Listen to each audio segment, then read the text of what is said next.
The first week of Sean Diddy Combs' federal trial barely scratched the surface. In opening statements, his former partner, singer Cassie Ventura, described over 10 years of manipulation, threats, and abuse. She told jurors about luxury, hotels and mansions hiding freak-out sex parties, hidden cameras, and coercion, how she was drugged, threatened, and forced into encounters while he watched. A security tape allegedly shows him chasing her down a hotel hallway. It went viral online and shocked the courtroom. Then Kevin Hart appeared without warning. He spoke about the culture of silence around powerful men in entertainment, saying, "We laughed in rooms we should have run from." His testimony underscored how friends often stay quiet, protecting Diddy by default. But Diddy's lawyers quickly tried to undercut Hart, showing messages and videos that they claimed proved Hart didn't know the full story. As that drama unfolded, a surprising cast of celebrities began popping up in legal documents. Names like Kanye West, Kid Cudi, Michael B. Jordan, Prince, Britney Spears, Michelle Williams, and even Bruce Willis and Eddie Murphy. At first glance, these mentions might seem random, but the real point was clear. Diddy's world touches nearly every corner of pop culture, and anyone linked to him could end up in these court filings. From the moment jurors were picked, the judge faced a huge task.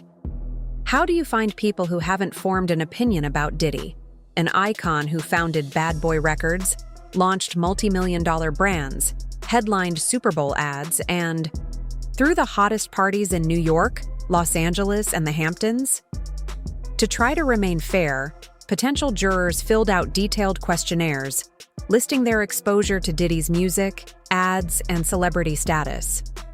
They were even asked about other stars named in court, like Kanye West, just so the judge could make sure no one already held a grudge that might tilt their view of Diddy's case. Mentioning Kanye West was no coincidence. Just days after Diddy's arrest, Kanye dropped a song sampling recorded prison calls between Diddy and his son, Christian Combs.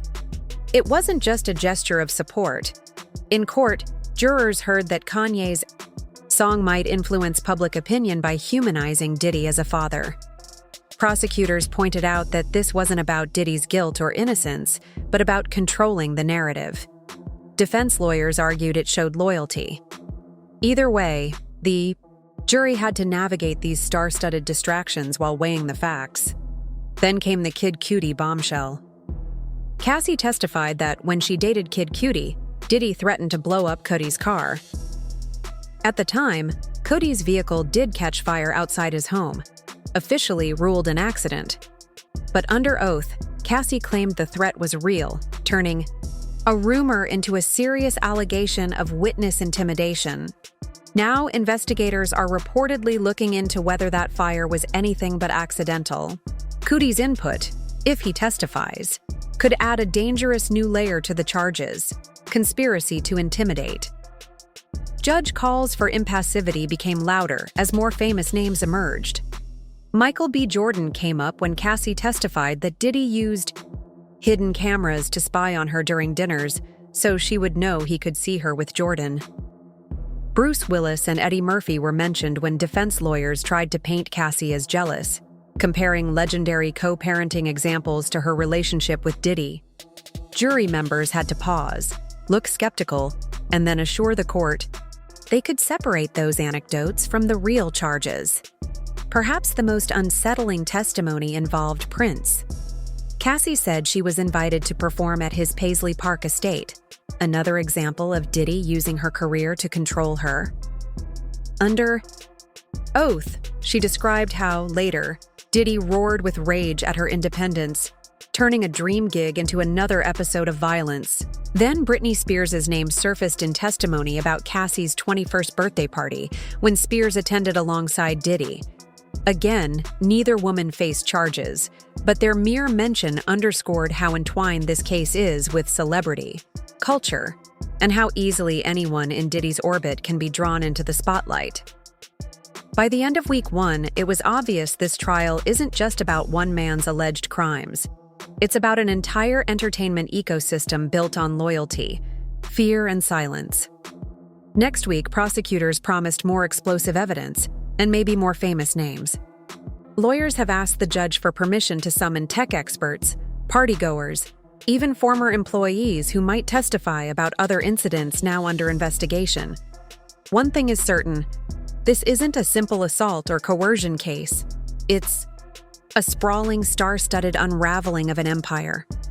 Each name dropped in court is another thread in a massive, tangled web, one that could reshape how Hollywood, hip-hop, and the music industry reckon with power, secrecy, and control.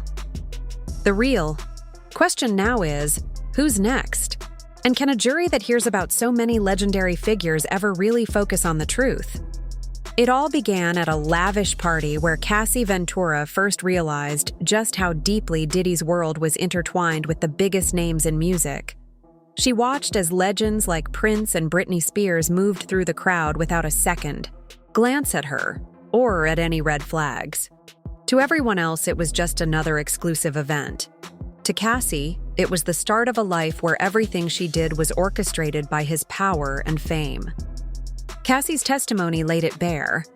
These gatherings weren't simple social nights. They were elaborate performances designed to show off Diddy's status and keep questions to a minimum. When you mix high-profile celebrities with luxury villas and private jets, who dares to challenge your behavior? That was the question prosecutors keep asking.